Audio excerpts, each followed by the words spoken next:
We are going to build a great border wall. Campaign promises delivered. How Des Moines immigrants and refugees are responding to President Trump's actions to secure the southern border. We're really putting those families in a very difficult situation and oftentimes a dangerous situation. Hubble Realty has plans to turn an abandoned rail yard into the city's newest development. Tonight, when residents can expect it to open up and what makes it different from other downtown developments.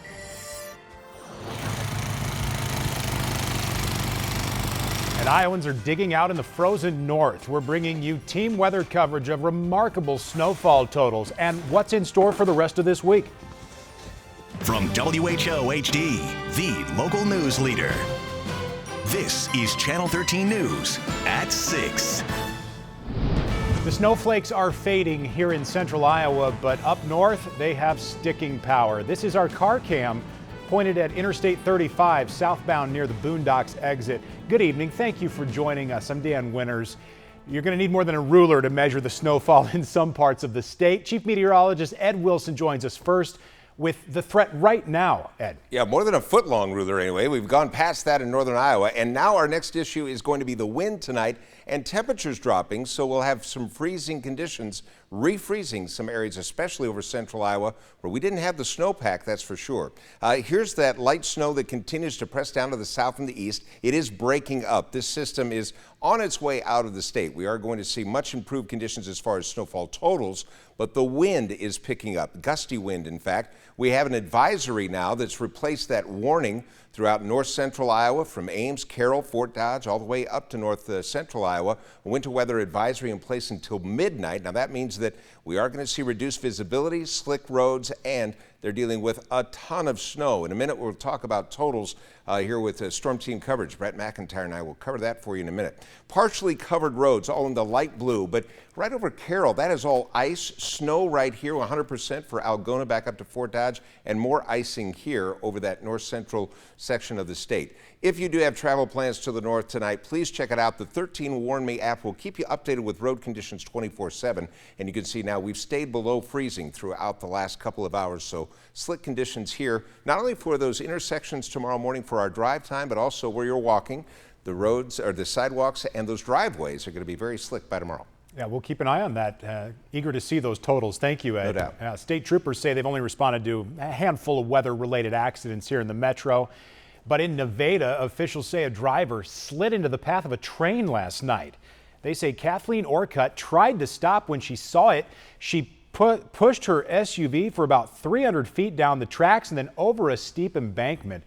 Orcutt survived the crash. She is expected to recover.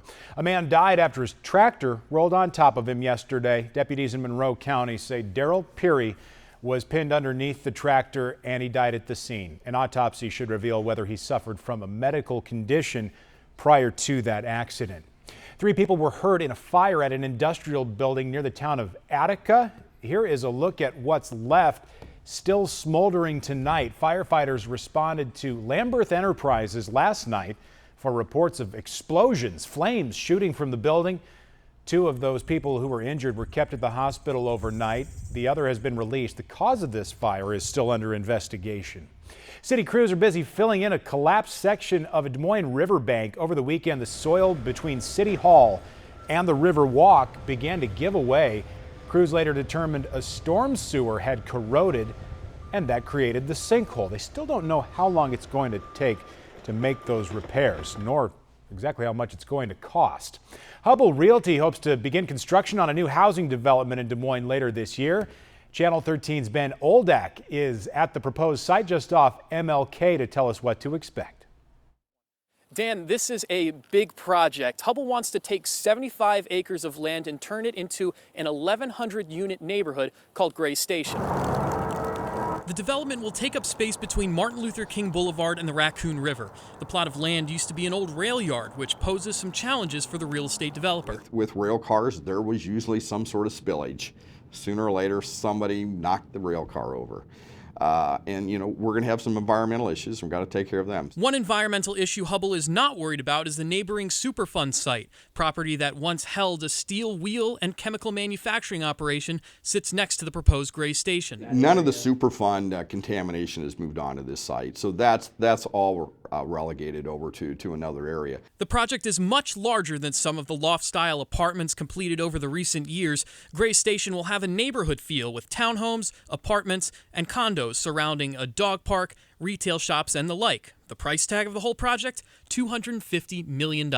What we've really seen interest in is a large diversity of product types, both rental and ownership, that we can provide in a walkable community with walkable community amenities. Hubbell also has plans to create a bridge from Gray's Station to Gray's Lake. The Greater Des Moines Partnership says this unique neighborhood will help market the city to new citizens. I mean, it'll be another really nice option for us to pitch to people as we recruit businesses here and we recruit employees here. So that's just another tool in our toolkit. Hubbell says this is the last large parcel of land to develop, and it's been a long time coming. If anything, people associate it with homeless camps. I mean, they see people coming up and down some of these roads, going back there, where they camp out along the river. It's the scrub trees have taken it over. I mean, it's not really been actively used for a long period of time. And Dan, it'll take a long time for this project to be completed. Hubbell expects it to take at least 10 years. The size of this plot of land, along with the amount they're going to have to clean up, has provided them with some issues, though they hope to start on the cleanup phase later this year. Dan? Ben Oldak reporting on the south edge of downtown tonight for us. Hubbell says it's filling a big need with this development because it says there are currently only 44 downtown units available for purchase. Some state Democrats say budget cuts could hurt Iowa's most vulnerable people. The legislature has to cut more than $100 million in spending before July 1st.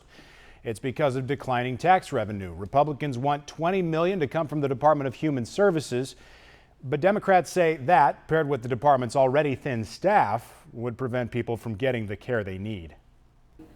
We have a waiting list for people trying to get in that's almost as long as your arm, but each time we do have the ability to outplace an individual, they close that bed. So they say that we are full. Democrats blame the lack of funding on business tax credits that were approved years ago. The governor blames it on a loss of revenue in the farm economy.